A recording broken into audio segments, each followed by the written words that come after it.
Hey, what is going on everyone? It's me, Mr. Mario, and yet again we are going to be tackling RGH3 for Phat consoles this time around. But for the first time in one of these RGH3 videos, I'm actually going to be issuing a big disclaimer, warning, heads up right here, that this is not necessarily going to be recommended for Phat consoles, and that this is unstable for Phat systems. Now let me explain this before there's people who might say, oh, I've done this to several Phat systems and it's worked just fine. Here's the thing, that's great if it has worked for you, but I'm going to be trusting the word of developers behind RGH3, and I've mainly spoken with my friend Octal about this, who is one of the contributors to RGH3. Now, RGH3 is fantastic, it's awesome to see, and even on this console here, which is more of a guinea pig system to me, it's actually worked pretty well. However, that doesn't negate the fact that this is still in beta, and it is not only just in beta, but it's there for good reason because it is a bit unstable on Phat systems. If you have RGH3 on your Slim Trinity or Slim Corona console, it works just fine. However, when it comes to Phat systems, they're a little bit of a different beast, and this can range and it can vary in different ways, all the way from working perfectly to working perfectly and then in a few days or a few weeks time the console just stops glitching, or you might have bad glitch times on there where they're just kind of unreliable. You know, you turn it on, it might boot up in 7 seconds, you turn it on again, it might boot up in 2 minutes, or your console just won't glitch at all, and it won't work properly on RGH3. So what I'm saying is, it varies anywhere from working perfectly to not working at all.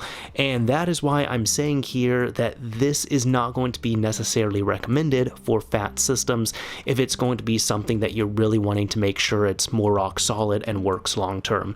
Now, if you want to follow this guide, mess around with it, and, you know, take your chances on it, that is totally fine. This is more going to be people who are wanting, you know, like an end-all be-all solution on here, and they might not want to tamper with it in the future, because like I've said, even if you follow this guide to the end and it works perfectly on your Xbox 360, that is totally fine, but in a few weeks or a few months time, it might just stop glitching, and at that point, it would be recommended to look at something else, such as RGH 1.2. Now, I'm going to make sure before I upload this video, I will have a full RGH 1.2 guide, so if anybody is a bit worried about that, and they're wondering, hey, what guide should I follow? What mod should I do to my Phat system? It would be recommended to perform RGH 1.2. Yes, it does require a glitch chip, but that one is going to be more stable and it is going to be proven long-term to work. However, RGH3 in beta, if you still want to continue on with this, just keep that in mind. Anyways, hey, what is going on everyone? It is me, Mr. Mario, and with that warning out of the way, let's go ahead and get into this. This is going to be covering RGH3 for the Phat systems right here. Now, for anybody who is wondering what exactly is RGH3 for Xbox 360s, well, RGH3 stands for Reset Glitch Hack, and in short, it allows you to physically modify the internals of the system, in which we go in there, take everything apart, we then hook up a NAND programmer to the system, dump the NAND, modify it, decrypt it, all that fun stuff, get it written back over to the system, and then typically we would use something like a glitch chip here in order to glitch the console in certain spots and allow that modified NAND to boot up, so then we're able to do a whole lot of fun stuff such as run unsigned code on the system here. Now, historically, this has required a glitch chip of some kind, and even earlier than that, you could actually do this all using the SMC hack or modification with a JTAG modification on here. Although it's harder to do that on these systems just because it's harder to find systems that haven't been updated since, what, 2008, 2009. So either way, RGH with a glitch chip such as this was the way to go. And there's been many implementations. But what if I could tell you that RGH3 is a new implementation of RGH that doesn't require a glitch chip? So instead of using a glitch chip to glitch the console, we use the console itself to glitch the console, meaning we can take a glitch chip like this and just throw it away at this point, although not really. Now RGH 3 has been worked on and released by 15432, also with credits to Dr. Shotsky as well as Octal, and it is fantastic to see because it really allows us to still open up the system. We do have to modify the NAND on here, but as opposed to getting a glitch chip, wiring it up, messing about with the wires, messing around with timing files on the glitch chip itself, it really just boils down to 2 wires, a diode, and a resistor on the Xbox 360, at least the Phat model right here.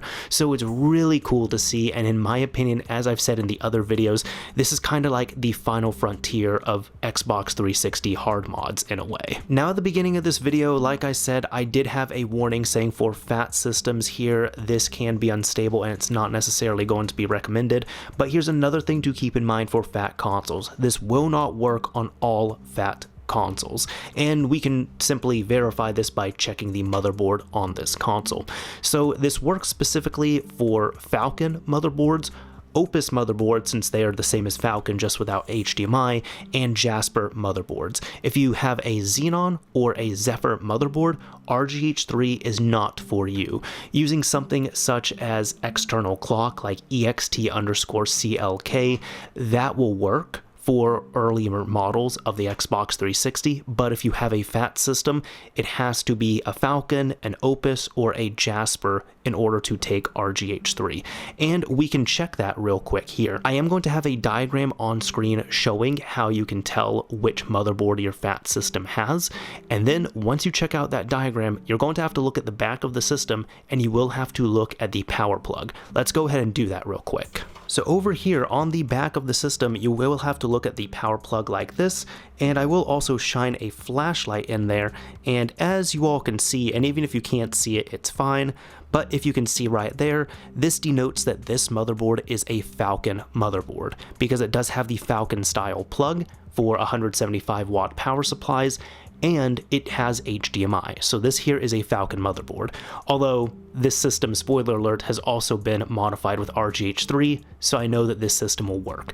But again, you will have to check the power plug on your system here and make sure it is a Falcon, Opus, or a Jasper motherboard for this to work. Now, in order to perform this modification, you are going to need a few physical things. Of course, you're going to need the Xbox 360 itself, make sure you have a compatible model, and also all the cables and such to actually use the system. That should be a given. This video is also not going to teach you how to solder, so this is going to assume you know the basics. You have a soldering iron, you have solder, you have all the stuff that you would really need. I am going to touch up on that a little bit, but the point here being is, this isn't going to teach you to solder. If you can watch this video and pick up a few things, that is awesome, but if you're needing to know the basics of soldering, you are going to have to get some practice on your own for that. But either way, assuming you have all of that, let's go ahead and get into what we will need specific to the RGH 3. First of all, you are going to need a NAND programmer, because I've talked about opening up the console and programming the NAND on the system. In this day and age here, like 22 and beyond, there's really only 2 NAND programmers that I would recommend, and the first one here is going to be the xFlasher, or the xFlasher 360. Full disclosure here, this has actually been sent over to the channel for free from the creator Element, or the mod shop, but this is not going to sway my opinion on this at all. He more just sent it so I can use it in videos, check it out, review it and everything, and even without that, without swaying my opinion, this, in my opinion here, is the best flasher, like NAND flasher and really Xbox 360 programming tool that you can use if you are modifying a system. So this, in my opinion here, is really the best thing that you can get. It works on glitch chips, it works on, of course, all the motherboards and really all that fun stuff, and it has some really nice rock solid support. I am going to have links for everything I'm going to be showing and showcasing down below in the description, but the xFlasher is definitely one that I can recommend. Now, I have said one because there's 2 flashers here that I'm going to recommend. If you cannot get a hold of an xFlasher, or it's just out of your budget or what have you, we're going to put that over to the side, and I will show you something else right here, which this is of course just a Raspberry Pi Pico with a bunch of wires coming out of it, but it's a bit more than that. Flashed over to this Pico is a firmware called PicoFlasher, created by friend of the channel and also a really awesome person, programmer, modder, all that fun stuff, Balika011. Not only the Raspberry Pi Pico is pretty attainable, but it is also much cheaper than the xFlasher, which is already pretty affordably priced. So if you either want to spend less money, or you can't get a hold of an xFlasher, or for whatever reason, if you want to pick up a Raspberry Pi Pico, you can download and install PicoFlasher onto one of these Picos, and this will work as well too. Pretty great for a Xbox 360 NAND programmer. So these two are going to be the options that I recommend in 2022 and beyond, the xFlasher 360 as well as the PicoFlasher. These are great, and really it just depends on what you are looking for. So either of these options is going to do you pretty well. Now that is to say, if it's been a while since you've messed with an Xbox 360, but you have done this in the past, you might have a programmer such as a NAND X or a Matrix Flasher, or really any of these old legacy programmers right here. This isn't to say you have to go out and get a new NAND programmer, but I am not going to recommend these older ones just because they're a little bit more annoying to use. The drivers aren't signed, there's more of a difficult setup to get them up and running. It's not impossible, mind you, it's just more annoying. So honestly, if you're new to this, or if you're wanting to upgrade your setup, the xFlasher and the PicoFlasher are both great options.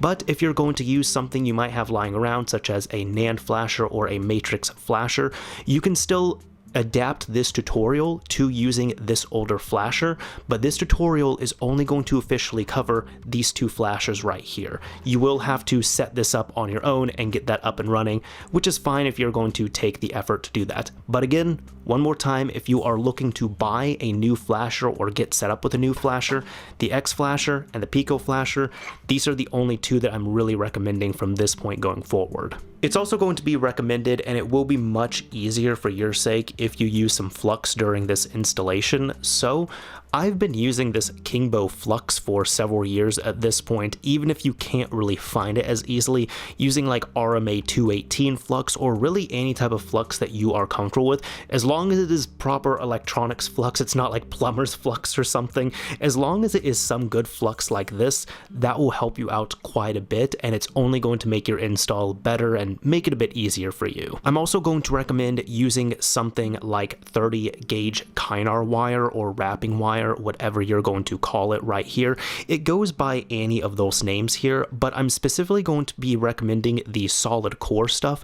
Now, if you want to use like some of the stuff that I have in the back, which is more stranded and such, you can certainly use that as well too, but I've really liked using this 30 gauge just because it is nice, it is small, it is a solid core, so you don't have to, or solid piece, so you don't have to worry about strands and such on there, and this is going to do us a whole lot of good. So using some 30 gauge wrapping wire or Kynar wire such as this, that is what I'm going to be recommending for your wiring. Some isopropyl alcohol is also really going to help out. Now, I do recommend going at least 91%. This stuff here is 99%, so this is personally what I use, and you can get it online, thankfully, but using some isopropyl alcohol is going to be really helpful for cleaning up these specific points we need to clean up, and also just cleaning up the console once we get into it in general. To help out with the cleaning, I just use some of these Q-tips just to clean up all of our points and stuff, so you can use some Q-tips for that, but for some of the, I guess, worse parts that we're going to really have to get in and clean quite a bit, using something like this, an old toothbrush, or even just a new toothbrush that you only use a toothbrush that you only use for electronics cleaning like this. Just using something like this is totally fine. So these two are also what I recommend for cleaning: some Q-tips and a toothbrush. Now, when it comes to resistors and such, this is where it's going to differ a little bit. If you have seen my slim modification videos, this is where it will differ a little bit for the Phat consoles. For the Phat consoles, you will still need a resistor of some kind, but it is going to be required to use a 22K resistor. Now, of course, I have spoken about this before, but if you're unfamiliar with that, these resistors, they're pretty affordable, pretty cheap to find. When you buy them, they typically come in packages packs of 10 or 25 or 100. So for example, I end up getting like 100 of these for $5. They're pretty affordable to get a hold of, but you will need to get a 22K resistor for the Xbox 360 Phat motherboards. And on top of that, you're also going to need something else. Now, the reason why I say this differs is because you're also going to need to pick up a diode as well too. So it is going to be required to use a 1N4148 switching diode. So you are going to need one of each of these. Again, these are pretty affordable to pick up as well too. They don't really cost all too much. They're just a few dollars for, you know, a pack of like 100 of them. But for the Phat motherboards, unlike the Slims, the Phat ones are going to require a diode. So you will need a 1N4148 diode, and you will need a 22K resistor. So these are going to be the things that you will need in conjunction with your wiring. To get the diode and the resistor insulated, I do like to use something like this, which is just some heat shrink tubing. It's pretty easy to use. You simply just, you know, sleeve it on your work once you have soldered the wires to the resistors or diodes, and then just use some heat to really just shrink it up onto there and insulate it real nicely. Now, even if you don't want to use heat shrink tubing, that is totally fine. I personally like to use it, but you can also use something like this, which is just Captain tape. And even if you don't use a heat shrink tubing, I would recommend using the Captain tape just because it does help out to secure the wires to the motherboard. So this is also some really nice stuff as well too to pick up. While we're inside the console, I am also going to be showing, and I will recommend doing some maintenance on there as well too, mainly being removing the X clamps so we can take off the heat sinks for the CPU and GPU, and then cleaning out the old thermal paste and replacing it with nice fresh thermal paste. Now, taking off the X clamps is not required like it was for the Slim systems, but like I said, just for, you know, maintenance purposes and such, I am going to recommend that. And for that, I am going to recommend a few things. First of all is going to be the X clamp removal tool. Is it required? No. But does it make your life easier? Absolutely. I've been using these for the Xbox 360 and even the Xbox One for about 10 years at this point, and I won't go back to not using these X-clamp removal tools. They just make it so much easier, and it makes it much safer when taking off the X-clamps and even putting them back on.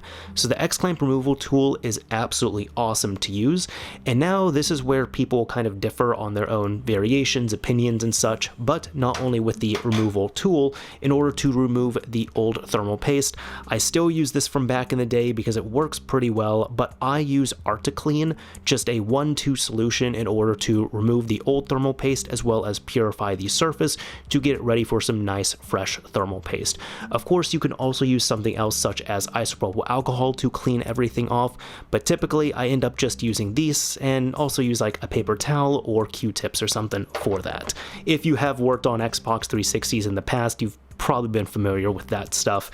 But then for the thermal paste, I personally use this Arctic branded MX4 thermal paste. It does the job well enough for the Xbox 360, and I am pretty happy with it.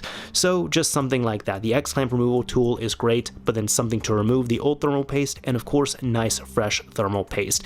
This step here is not going to be required, but I am going to recommend it and show you all how to do that. I'm also going to recommend using an electronics toolkit of some kind, and even if you can't get a hold of one of these, just using the bits that we will need to get into the console is great. Now, this is the iFixit Pro toolkit that I've been using for years and years, and I know there's other ones you can get that are cheaper that will probably do about the same job on here, but really at minimum, you're going to need a few bits. You will need a T8 security bit, and you're also going to need a T10 security bit. Those are going to be the two you will need to get into the console.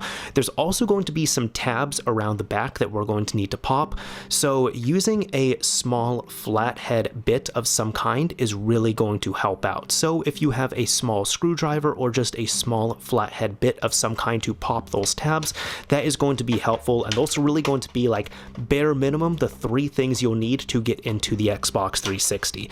Now, since this is a Phat console, I don't think I've ever shown this before, and do I recommend this? Yes or no, I guess it depends. If you want to get this and you can find it cheap enough, that's fine. I am going to be showing how to do this with a small flat bit because that's going to be what most people are going to be using, but I will say these things from back in the day, the Xbox 360 opening tool, I got this well over 10 years ago, and it's still the same one I've been using. It's great. Oh man, for all of the tabs around the back of the console, this thing is so useful because it just pops them all at once. So I won't be showing using this here because I'm aware most people are not going to use one of these or purchase one of them, but if you decide to pick one of these up, they are pretty helpful for the Phat systems. Either way, I think we have everything covered in terms of prerequisites for the Phat systems and RGH3. Before we fully get into this here, I do also want to give a couple shoutouts. First of all, I want to shout out and give a big thank you over to the fine folks over at Xbox 360 Hub. You see, I ended up looking mostly at their written guide with photos and such for RGH3. I thought they did a fantastic job here, and this video is going to be kind of sort of just a visual video adaptation of that guide, but the fine folks over there do deserve the credit and thank you for working on the written guide. I am going to have that linked down below in the description. Secondly, I also do want to thank my friend Octal from Octal's Console Shop for helping me out, you know, showing me a few things on this as well too, and just letting me bounce a few things off him for RGH3 in general, not just the Phat systems, but just RGH3 in general. So I do also recommend checking out his work and giving him a follow because he is a pretty awesome guy, and he's one of the people who helped work on RGH3. So with all of that being said here, let's go ahead and get to work on RGH3. Go ahead, grab your console, disconnect everything from it cable-wise, and we're going to start ripping into this thing. With your console completely powered off and disconnected from anything such as power or AV, you're going to want to come over to the top or side and pop off the hard drive like so. Next up, you're going to come to the front of the console, and we need to remove the faceplate. You can just use your fingernails to pop it off here, kind of start in the corners, but it should come off pretty easily, just like that. Now grab a tool or bit that can fit through these small holes that you see on the sides of the system. We're going to need to release 6 tabs. First of all, let's work on the left grate. You're going to want to go to the side near the eject button of the DVD drive and kind of pull up on this piece of plastic. Typically there's 2 tabs there that release easy enough with just a little bit of force. Next, these 2 tabs up at the top near the middle and back, you can kind of just poke like that and then wiggle that around and release the actual plastic piece. When you flip the console upside down, you're going to want to pop the tab here in the middle to release that, and 5 tabs should now be released out of 6. There's a 6th one that's going to be hiding underneath the rubber pad at the back of the system, but typically what I do with the other 5 removed is I kind of just pull up on it like so, and once I'm able to pull it with enough force, you're able to remove the tab, and most of the time it's fine, it still stays in place, it does not break. Let's do the same to the bottom grate right here. What I do is just starting on the bottom, you can kind of come here, and these ones are easier to see, but near the front and middle and back, you're going to see some tabs. Just simply take your tool, release them, and pull up a little bit. Come now here to the other side, and you can do the exact same thing. Near the front, middle, and back of the console, there's going to be the plastic tabs that you'll see kind of through the holes here. You just need to look at them in the light, and sometimes a whole bunch of other tabs are going to come with it. I'm kind of pointing them out right there, but that one came off super easily. Now around the back of the console, there's going to be 7 tabs that you're going to need to pop using either that opening tool or using a small and thin flat bit. There's going to be 2 that are going to be near the power port up top, and I'm sorry it's just off camera here, but there's going to be indentions that you'll be able to see. What you'll need to do is you're going to need to pop the 2 tabs that are within those indentions, and you'll be able to separate the case at this point here. You might have to use a little bit of force, but as you can see, it was able to release. Typically, once I have the bottom 2 released, I then come up to the top and I work on the final 5. The same thing right here, you're just going to want to come in here, you're going to want to release all of them. It might take a few tries, and you're typically able to then separate the casing at this point. You might have to feel around for it a bit, but as you can see, it should look a little something like this once you have the bottom half of the case separated. Now coming to the front of the console yet again, there should probably be a warranty sticker right here, which you can remove however you'd like to. I don't really remove it cleanly, I'm just taking it off like so. But there's going to be 4 latches that we're going to have to pop off or unlatch here. You can see they're going to be at the bottom of the system, the very top of the system right there, and there's going to be 2 around the middle. Just use either a tool or your hands and fingernails in order to pop these off. You might want to be a little bit careful with these because they could get damaged, but as you can see, once you pop them off, you're able to remove the bottom half of the system completely. You can take the bottom half of the system, remove it, and put it somewhere you can find it. You don't want to lose that. Next up, this piece is easy enough. That's the eject button. Just remove it like this and keep it somewhere safe. You're now going to want your T10 security bit, and there's going to be 6 long screws that you're going to remove. I pointed them out right there, but just remove these 6 long screws.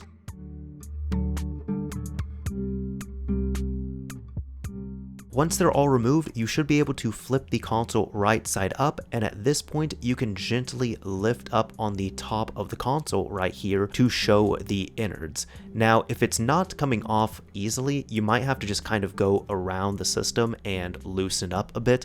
Also make sure that you have removed that eject button, but as you can see, we now have access to the DVD drive along with at least seeing most of the motherboard here, well, the top half of it. Let's go ahead and get that DVD drive removed. Typically what I do is, since there's some tabs that are on the front sides of the DVD drive, I kind of gently wiggle it and loosen it out of place, and from there move it to the side, disconnect the 2 cables around the back of it, and then keep this somewhere safe. Since it's going to be easier to work with a clean motherboard later on, you can also just remove these cables as well too.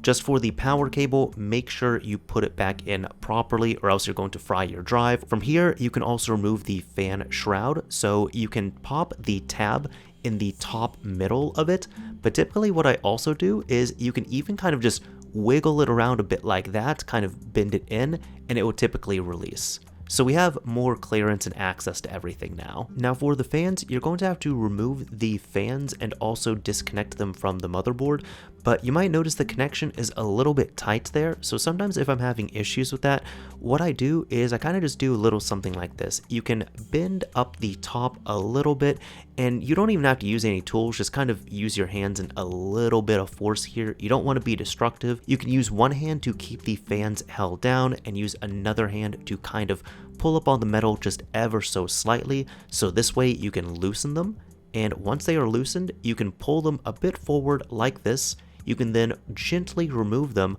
from the rest of the components here, and at this point you have much more clearance to disconnect your fans. With pretty much all the moving parts removed at this point, we can now flip the console upside down yet again and then remove all of the remaining T10 screws. They're going to be all around the edge of this, and as you can see, they're going to be much smaller, so you shouldn't mix up these smaller ones with the really long ones that we pulled back a few minutes ago.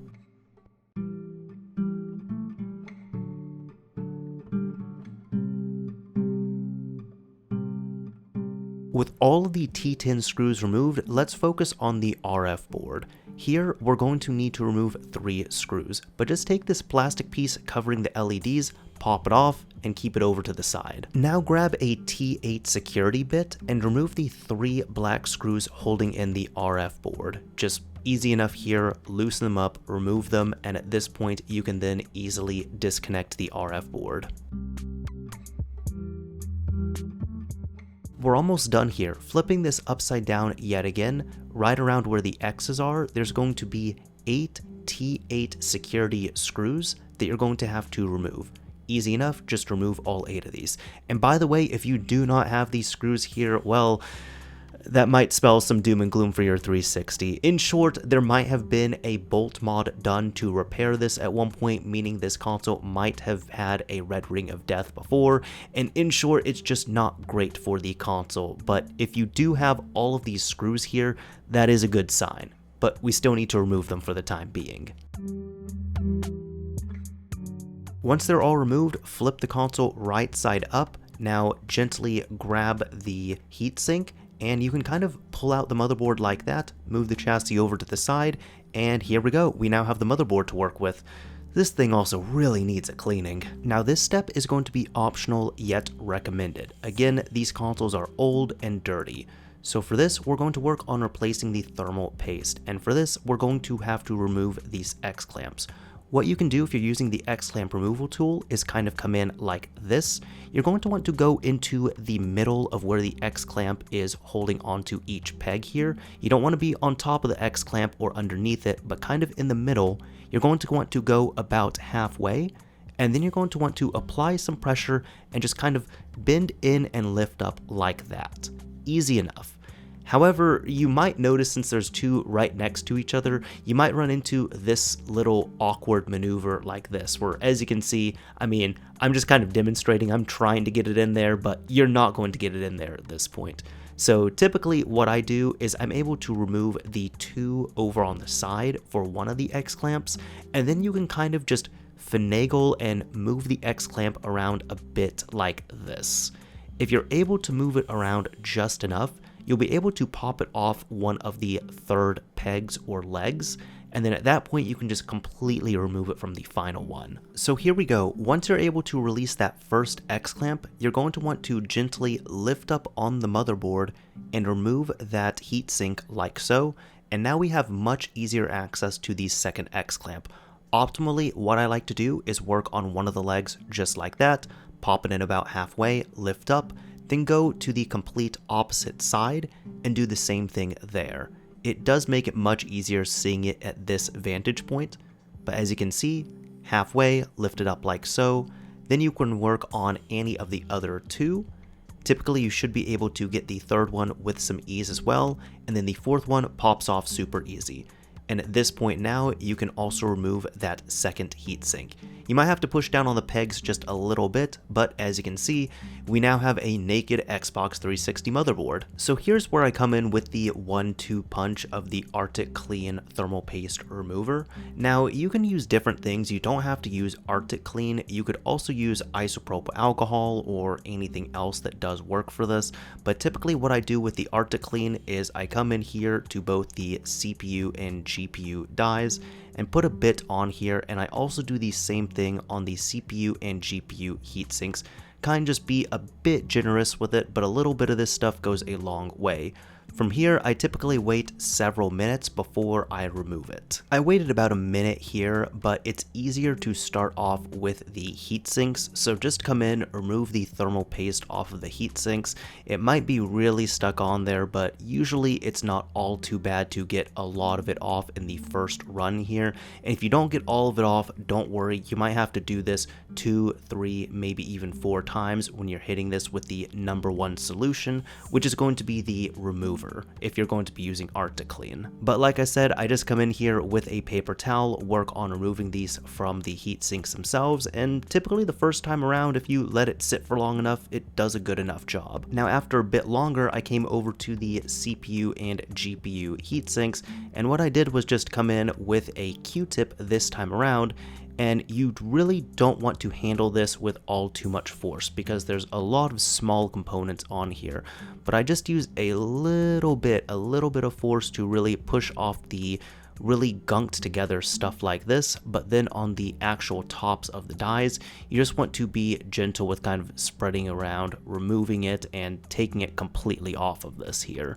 It doesn't look super good right now, but I'm not too worried about this. Again, we're going to have to do this a few times, especially on the dies. But you can kind of just come in here, break up the big stuff like so, and get as much as you can off of here, but be prepared to do this again. After a bit of work with a first pass here, as you can see, it looks a little bit something like this, which is better but not super great. So we're going to hit this another time with the removal solution. Now what you're looking at is a second pass where I applied the removal solution yet again, and the CPU is looking pretty good, but the GPU is still looking to the point where it's looking better than it was, but I know we can also do a better job at getting this all removed here. So don't worry, just go ahead, do this as many times as you need to. Once you're at a point where you feel pretty comfortable with the old thermal paste being removed, you can now come in with the purifier if you're using art to clean, put it on the heat sinks and put it on the CPU and GPU right here to get it all nice and purified. Same thing here, typically I just wait a few minutes and then I clean it off. Cleaning it off of the CPU and GPU as well as the heat sinks is going to be about the same. Of course, use different paper towels and or Q-tips or whatever else you're going to be using here. And it's to a pretty good point. I'm pretty happy with this overall. Now you do want the dies to be nice and clean, but if you're going to run into this issue here, where you're going to notice that inside or kind of near or in between those components next to the dies, there's still some old thermal paste. Don't worry, I'm going to show you how you can remove that real quick. You can shine a light or kind of shine this in the light here a bit, and the dies are looking pretty good for the most part, but at this point I do want to completely take off that old thermal paste, including inside of those little components there next to the dies. So what I do here is, well, remember that toothbrush I mentioned earlier? Well, what I do is I just take an old toothbrush that I really only use for electronics, I spray it down with some 99% isopropyl alcohol, and then I come in here and I brush the components. That really helps out because it does clean it up a little bit more since it's 99% isopropyl alcohol, but the toothbrush also really helps to fully remove all of that old thermal paste and some of the little tiny crevices that a Q-tip simply can't get to. Be careful, you do not want to use really any force to this. You just want to lightly brush it here, but you're going to see that you're going to get it all nice and clean, and any little bits of thermal paste from the old thermal paste is going to be dislodged pretty easily. Once you're all finished up, you can kind of shine a light to your work here, and the CPU and GPU dies should be nice and shiny, just like that. If they look like this, fantastic job. You're now ready for new thermal paste. Now for the thermal paste, everyone has their own way of applying it. I kind of apply a bit like this here on the CPU, and then I am going to admit on the GPU here, it got a little bit messy, but you know what? It works out well enough because it's all going to get squished here. I'm going to show that as well too. If you want to spread it, you're more than welcome to do that. However, I've typically noticed with the Xbox 360, I kind of just apply it on here, and then, well, I'll show you how to spread it in the next step. For this here, first I typically work with the GPU heatsink. I plop it on like so, and at this point, I mean, it is flattened there, but it's going to be fully pressurized once we put the X-clamp back on. I'm pointing out this oval shaped hole right there because you want to typically have that facing outwards towards the side of the motherboard itself, but you can get the X-clamp easily onto one of the pegs. You should be able to get it onto a second one without much issue, and then for the last two legs of the X-clamp, you're then going to want to do this to reapply it. You're going to want to do something like push down on the X-clamp with one finger, and then while you are putting it back in place with the X-clamp removal tool, you're essentially going to put it in about halfway like we did before when we were removing it, but you're also going to want to pull upwards and kind of push inwards at the same time. That way we're not going to be damaging the X-clamp, and we can easily plop it back onto the peg itself.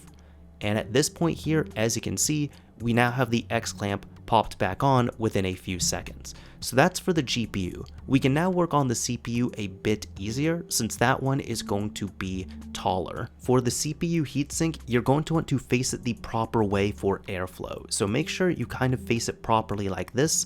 Then what I do is flip it upside down, put it on a flat surface. Then I flip my motherboard upside down, and while looking at this from above, you want to line it up with the holes there, just like that, so you can flatten it on. And from here, you can put the second X-clamp back on here. Again, with the oval shaped hole, you're going to want to have that facing outwards, away from the console and to the side, just like this. And typically, since we had a little bit of trouble with this before, you can get this onto two of the X-clamp legs. It's going to be best to put it on the ones inside next to the already installed X-clamp. And then right here, just like before, you're going to want to come in with the X-clamp removal tool, just like that, push down on the X-clamp a bit, and then with the tool, you're going to want to kind of push a bit inwards and lift upwards and reapply it like that. You should have one more here, but if you've done this multiple times now at this point, this last one should be just fine.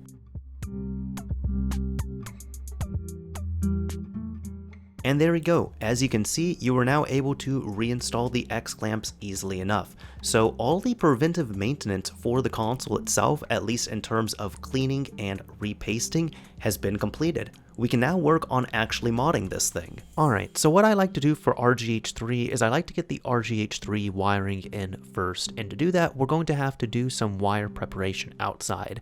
Now thankfully there's only 2 wires that we're going to need to work with, but there's going to be a resistor and a diode. Let's work on the diode first. It's going to look a little something like this, and this is going to be important here. You do need to determine which side is going to be the cathode end of this diode. That's going to be the end that has the black band on it. So just figure out and make sure you know which direction that is going.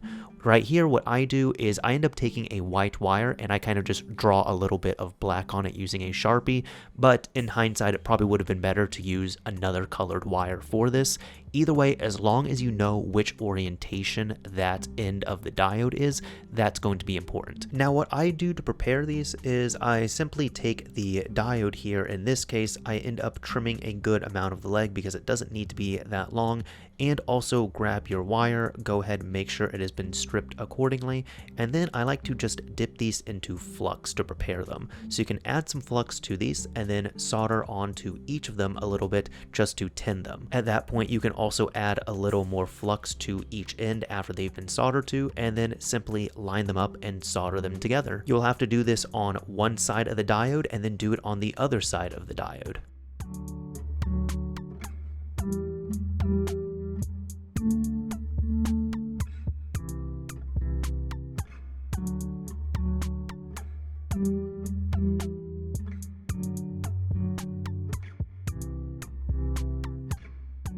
The resistor is going to be the exact same process, except it's going to be easier because it doesn't matter which orientation or direction we set the resistor. You're going to do the same thing here. You're going to take your resistor, you're going to trim the legs a good amount, you're going to also make sure you've stripped the wire, and then you can do the same thing as before. You can flux the ends of each of these, add solder to them, flux them again, solder them together on one leg, and then do it to the other leg.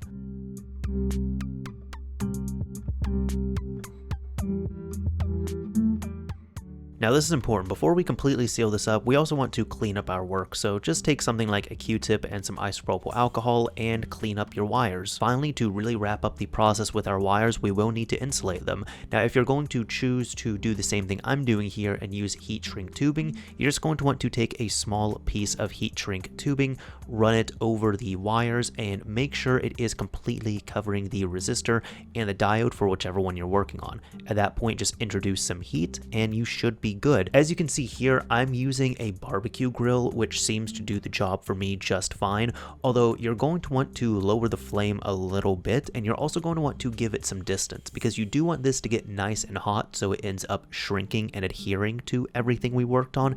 However, we don't want it to get so hot that it's going to undo the work that we just did. With all of that completed, congratulations, you have completely prepared the only 2 wires that we're going to need to keep in the system here, so it was as easy as that.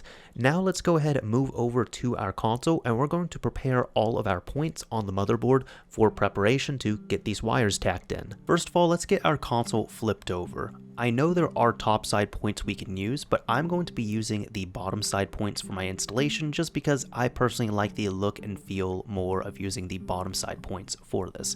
However, you're going to come to this area here and you're going to look for the FT6U7 point. This is going to represent post 1. You'll want to make sure this has already been cleaned with some isopropyl alcohol. At this point, you can just come in, use a little bit of flux on that point, and tin it with some fresh solder.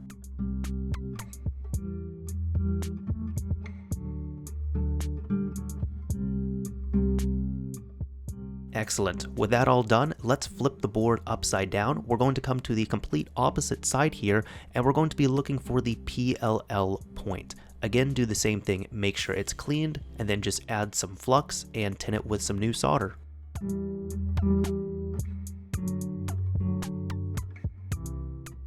Excellent. Now let's make our way clear to the other side of the board underneath where the South Bridge chip would be, and we're going to find the point for SMC post 1. Just like before, you're going to clean, flux, and tin this point.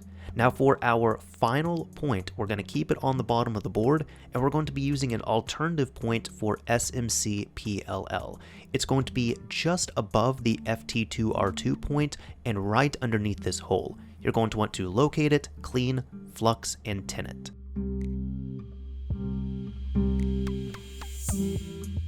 And just like that, we are completely done with our prep for the board, so we're ready for these wires. So let's do the easier one first, and let's deal with the resistor because we don't have to worry about orientation. We're going to hit the PLL point near this area where there's a whole ton of traffic going on here. You're just going to want to bring in one end of the wire and solder it to this point. If you've done RGH on a Phat before, you've definitely done this point before. So there we go, our PLL is completed. Next up, grab the other end of the wire that has the resistor attached to it, and we're going to move over to our SMC PLL point. This one's going to, again, be just above FT2R2. You're going to tack it in a little something like this. And there we go, our resistor wire is complete. Now let's work on the diode. Next up, let's grab our other wire which has a diode attached to this. And this wire is going to be important because you need to make sure you know where this is going to. We need to make sure that the cathode end of the diode, so that's going to be the end that has that black band on the end of it. We need to make sure that black band is going towards the post 1 point. So you want to make sure that that black band is facing post 1. Again, make sure the black end or the cathode end is going to be facing towards the FT6U7 point, and we're going to attach it there. Once that's done, well, we have one more point to go. Finally, this last wire, the one that's going to be for SMC post 1, is going to go to the other point here, the last one that we've prepared. And again, make sure this point is going to be away from the cathode end of our diode. So this one will not have the black end facing it. But you just want to come in here with your wire, tack it in like that, and at this point, congratulations, you are done with your RGH3 installation. Well, at least the wiring specific to RGH3. Now, the wiring will be a little bit important here, but as you can see with my wire routing, I did a little something like this. For the PLL point, I did do a little bit of a loop near it, just because I had just done a RGH 1.2 install, and I did about the same thing here. But I also had to end up crossing my wires between SMC post 1 as well as SMC PLL. So it doesn't look the prettiest, mind you, just because of that. However, you can do a little something like this, just make sure they are routed properly and make sure that you have this secured down with something like Captain tape. With all that done, you could actually clean up all of these points with something like a Q-tip and isopropyl alcohol, and as long as they've been secured down properly, you can now move to the top of the board. With our motherboard right side up, I'm kind of going to glaze over this part here and speed up the footage a bit because there's nothing too fancy going on. But essentially, you're going to want to look for these headers right here. They're going to be the same across all Phat models. And now I'm going to put up some diagrams showing the wiring points for these, whether you're going to be using an xFlasher or even a PicoFlasher. As long as you use a NAND programmer, this will work just fine. If you want to adapt this to something else, such as a NAND or JR programmer, you're welcome to do that. Essentially, for this process, what you're going to do, you're just going to take some isopropyl alcohol and clean up these points really well. Next up, I do recommend taking some flux, applying it to these points, and then tinning all the points with some nice fresh solder. At that point, once all the points have been prepared, you can then go in and solder in your NAND programmer wires.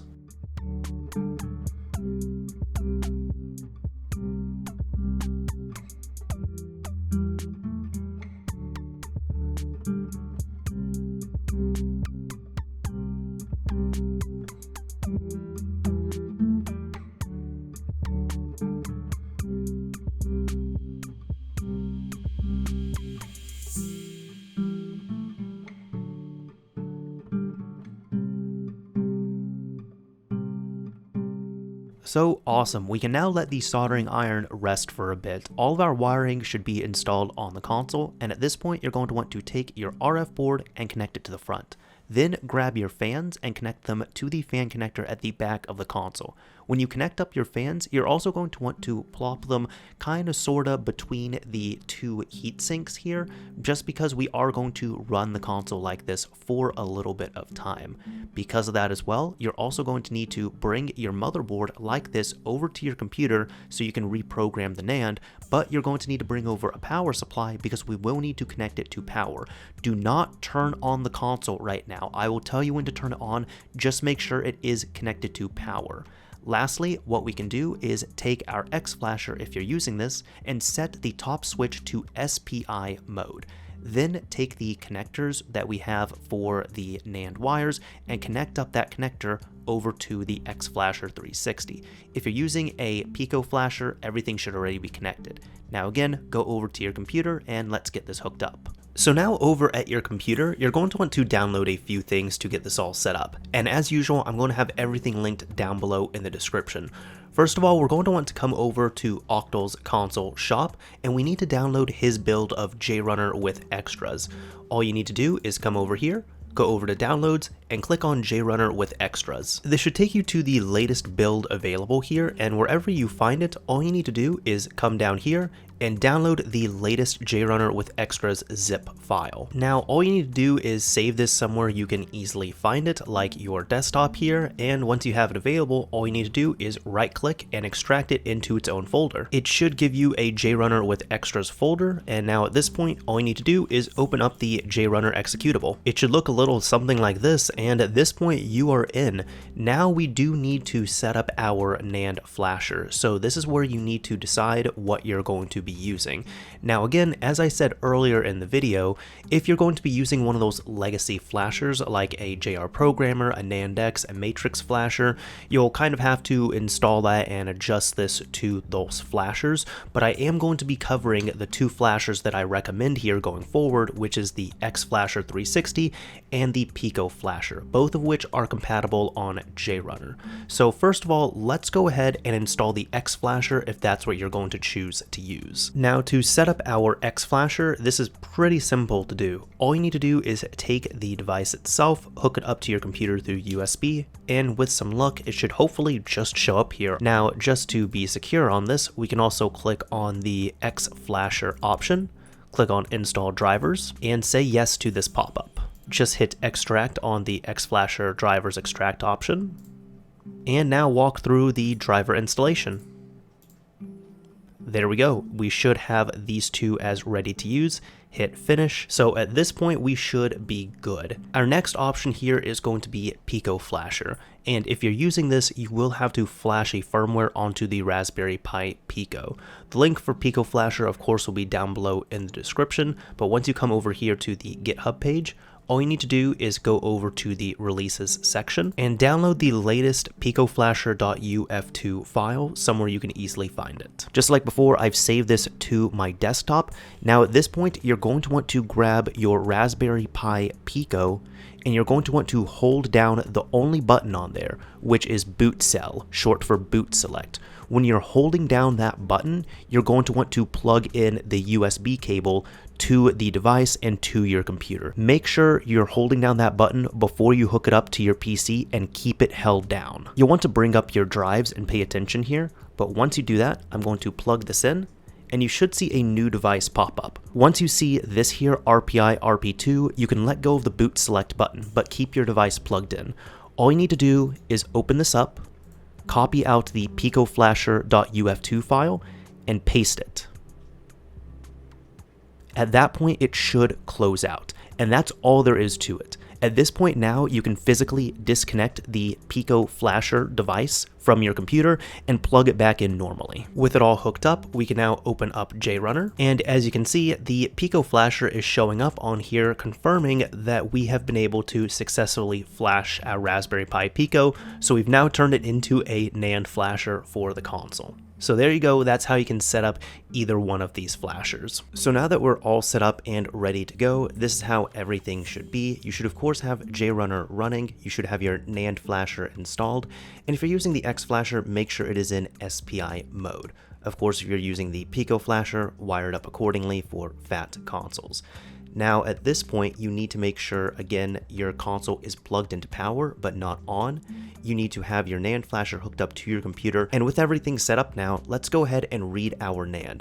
By default, JRunner is set to 2 NAND reads, and that's just fine.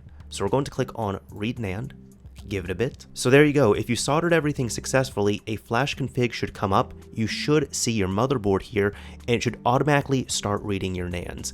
If it is showing you a flash config of 0x000 saying it can't find your console, that might mean that either your console is not connected to power or the NAND wiring is not the best on there. Maybe you soldered something improperly, or maybe the quality is just not the best, so go back, double check, triple check your work. But at this point here, we have finished, as I was talking, with one NAND dump, so let's go ahead and wait for the second one. And of course, this is a Falcon motherboard that I'm working on. And here we go. At this point, it should look a little something like this, where you should have your NAND dump 1 and 2. They should be the same, and if there's any bad blocks, they should be remapped here at this point, so no big deal. Also, our NAND info is showing up just fine, so this is all good. So now we're going to write over some modified files for the first time. From here, we need to make sure the latest kernel version has been selected, glitch 2 should be selected, and check RGH3. Now you're going to get 2 options here. You should get 27 or 10. By default, just go ahead and roll with 27. And later on in the video, well, right here, once we try to boot up our custom ECC, if you're not able to get your console to boot up, you might want to try to recreate the ECC with 10. But if you're trying this out for the first time here, let's do 27 and see how that works. So again, latest kernel, glitch 2, RGH3, 27 megahertz at least to start out with. Then click on Create ECC. Once the ECC is created, go ahead and write your ECC over. This should just take a few seconds here since it's a very small file, and at this point our NAND has been modified. So now what we can do is disconnect your NAND programmer from your PC, take your Xbox and hook it up to a TV or monitor, and now turn it on. This is going to be the point. Again, we're going to try to get it to boot up. And if it does not boot up, what you can do is come back here, try and switch this to 10 megahertz, recreate the ECC, rewrite the ECC, and try again. But again, let's try it with 27 first. So here you go. If everything is all good, you should get a blue screen, which is Zell Reloaded. This is exactly what we need. And after a few seconds, it should scroll down here, and we're going to get some very sensitive console-specific information, which is exactly what we need to continue on. You're going to need your CPU key value on screen. So there's a couple ways that we can grab it. The first way is simply just seeing this here and typing it into JRunner. But the second way is going to be through our network. And if you're able to connect your console over to your local area network through Ethernet, plug in an Ethernet cable, turn off the console, turn it back on, and have it boot up Zell connected to Ethernet. And you should have a network configuration and an IP address accessible right here. So with whichever method we're going to use, we're going to get our CPU key either way. So keep your console up and running and move back over to JRunner. From here, if you're typing it in manually, you can type in the CPU key manually, and once you're done typing it, you can click on reload, and it should hopefully decrypt your NAND. If you're not able to do it, that means that you're typing it improperly. Double check and triple check the CPU key values. If you're typing it improperly, it's not going to be able to decrypt. However, if you have your console on your network, as I was saying, you can come down here to IP and type in the IP address for your console that it shows in network config. So mine is 192.168.86.39, I believe. And once you have that set up, you can click on Get CPU Key, and whichever method you use, whether you type in the IP address or the CPU key, check this out. You should be able to decrypt all the values. You're going to have JRunner automatically move all of your files over to a console-specific folder, and your KV info should show up with all of your information specific to your console. So congratulations, at this point you have been able to reset glitch hack 3 your console and you've been able to successfully decrypt the NAND. From here, we don't need Xel Reloaded to run, so go ahead and turn off your console, then go back to JRunner. Over at JRunner, once you have the information you need and your console is off, go ahead, plug your NAND programmer back in. So my xFlasher has been connected, and at this point we can continue on. So if these settings worked for you, you don't need to touch them. I'll say this one more time. If it was not working for you, it might be an issue with your soldering. Maybe you wired up the wrong point, maybe you put the diode in the wrong way, or if you want to try, you're sure everything is physically fine. Again, at this point, you could try that with 10 megahertz and see how that works. My console is working fine with 27, so I'm not going to touch this. But at this point here, with all the information that we have, click on Create XE Build Image, as long as this is set to Glitch 2 with Reset Glitch Hack 3. Once this has been completed, we should have our nice new XE Build image, and it's going to be this updflash.bin file that's going to be in source. That's exactly what we need. From here, click on Write NAND. Give it however much time it needs to write it over, and this here is the final step of the software process. Once this is done, you will have RGH3 with a modified retail NAND running. And there we go, we're done. So at this point, yet again, you're going to want to disconnect your NAND flasher from your console, move your console back over to a TV or monitor, plug it in, and try to boot it up. So here we go. If you boot it up normally, you should be greeted by the Xbox 360 boot up or splash sequence here. And if this is working, it's all going to look completely stock right now because we haven't put any modified files on here. But congratulations, your system has been Reset Glitch Hack 3. Like, this is complete. If you want to verify this, which, I mean, we went through this entire process, so it's definitely modified, but if you want to be sure about it, you can go ahead, turn off your console, and then turn it back on, pressing the eject button this time around, as opposed to the power button. And here we go. If you press it with eject and Xel Reloaded pops up, then you're good to go. Now, this screen here is going to look a little bit different once it refreshes, but all the information is still there. This is all good. Congratulations, yet again, you have successfully Reset Glitch Hacked 3 your console, specifically your Phat console. This is great. So let's go ahead and turn off our system yet again. Now, before we wrap up here, I also want to talk about backing up your files and such in regards to this. You're going to want to navigate over to the folder in load source that houses your files, because those are going to be your console specific files, but typically it's just within the JRunner folder. We can close out of JRunner now. Within JRunner, you should see a new folder with a lot of numbers on there, and that is going to be the serial number specific to your console that you just worked on. Inside of this folder, there's going to be a series of console-specific sensitive files. So this is a checksum to make sure everything is verified, like this checks all the files here, that they are not corrupted and such.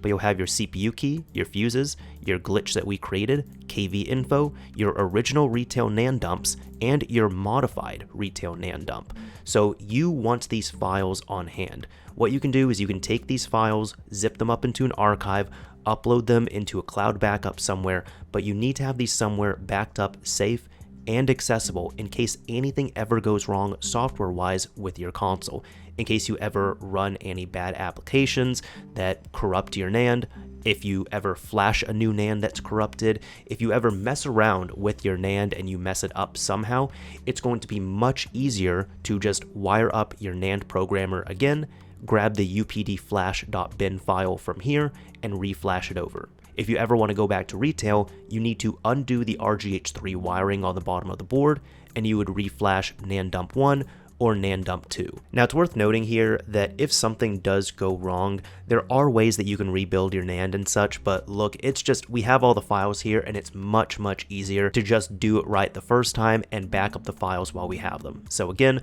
all these files in this folder, they are specific to your console and specific per console. Make sure they're backed up, make sure they're accessible, make sure you can grab them if you need them in the future. So here we go. We are in the final stage of this here, which I'm not going to bore you with all the details, but in short, what you're going to want to do is completely disconnect your console from power, from HDMI, any of that, and take it back over to wherever you are working on it. Then you'll want to heat up your soldering iron, and we're going to undo the wires that have been soldered in for the NAND programmer, because we don't need to keep those in anymore. The RGH3 3 wires on the bottom of the board, you're going to want to keep those installed. Those aren't going anywhere. But all of the top side wires, the ones that we used for the NAND programmer, we're going to desolder those. Once those are all desoldered, you can just go in with some Q-tips, isopropyl alcohol, and clean up everything real well. And at this point, you can now start rebuilding your console. So make sure you get it into your chassis, make sure you get all the screws re-screwed back where they need to be, and then just button it up, close it up, and make sure you've connected everything properly. I'm not going to go into the detail with that just because, hey, if you've gotten this far, I trust you well enough that you'll be able to put this back together just fine. If you were able to rip this apart completely, redo the thermal paste, and perform this installation, you can put the system back together. Anyways, phew, that is about it for this video here.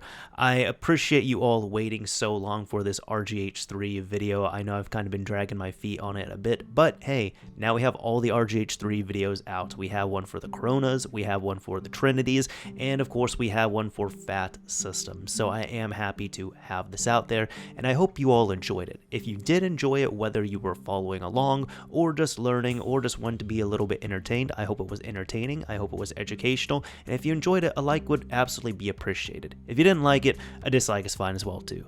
But anyways, as I always say, this is Mr. Mario, signing off. Thank you all for watching, everyone.